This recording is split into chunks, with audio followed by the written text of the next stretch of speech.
Emily पर, जो अपने कमरे में सो रही थी। तभी यहाँ एलिसी आकर चुपचाप उसके बच्चे को उठाकर अपने साथ ले जाने लगती है, पर तभी एमिली की आंख खुल जाती है और वो जल्दी से उससे अपना बच्चा छीन लेती है, क्योंकि उसे लग रहा था कि एलिसी वोटिंग के चक्कर में उसकी बेबी को नुकसान पहुंचाना चाहती है। पर वो उससे कहती है कि मैं ऐसा कभी नहीं करूंगी। इधर मारेक अपने लैब से दवाई छुपा कर लाता है और उसे लोरे नाम की एक लेडी को दे देता है, पर उसे ये सब करते हुए जूडिथ देख लेती है, इसलिए वो जल्दी से सुपरमार्केट में मौजूद बिएट्रिस के पास जाती है और मारेक ने जो किया वो सब बता देती है। पर बिएट्रिस उसे कहती है कि तुम ये बात किसी को मत बताना, क्योंकि इस वक्त हमें मारेक की जरूरत है, लेकिन एक दिन हम उसे सजा जरूर देंगे और उसके बाद मैं उसकी जगह तुम्हें दे दूंगी। इन दोनों की ये सब बातें क्रिश्चियन और हेनरिक भी सुन रहे होते हैं कि तभी यहाँ पर एक बच्चा गिर जाता है और उसका सारा सामान टूट जाता है। ये देखकर हेनरिक को एक आइडिया आता है और वो क्रिश्चियन से कहता है कि यही रैंक बढ़ाने का सबसे अच्छा मौका है, तुम जल्दी से जाकर उस बच्चे की मदद करो ताकि लोगों की नजरों में तुम ऊपर उठ सको।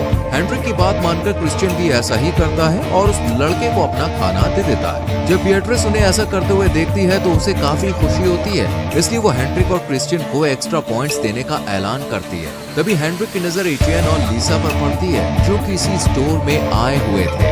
हेनरिक ये बात अच्छी तरह से जानता था कि लीसा को राशन बहुत कम मिल रहा है, इसलिए वो उनके पास जाकर उनसे कहता है कि अगर तुम चाहो तो मैं तुम्हें खाना दे सकता हूँ। इस पर लीसा मना कर देती है, लेकिन पीछे खड़ी बिएट्रिस इनकी बातें सुन लेती है और वो हेनरिक पर काफी गुस्सा करती है। यहाँ पर हमें पता चलता है कि असल में हेनरिक बिएट्रिस का ही बेटा है। इसके बाद हम पीटर नाम के एक पेशेंट को मारेक की लैब में देखते हैं, जिसे जबरदस्ती बाहर के दुनिया से यहाँ पर एक्सपेरिमेंट के लिए लाया गया था और उस पर अलग अलग वैक्सीन्स का एक्सपेरिमेंट चल रहा था। वहीं दूसरी तरफ हेनरिक लीसा के पास जाकर उसे कुछ खाना ऑफर करता है और बदले में इंटीमेट होने के लिए कहता है, पर वो इसके लिए मना कर देती है। लेकिन हेनरिक फिर भी उसकी तरफ बढ़ने लगता है। तभी अचानक सायरन बज जाता है और उसे लीसा को छोड़कर बॉर्डर की तरफ भागना पड़ता है, क्योंकि वो एक सोल्जर है। यहाँ पर हम देखते हैं कि कुछ लोग आइलैंड में घुसने की कोशिश कर रहे हैं, जिन्हें सोल्जर्स की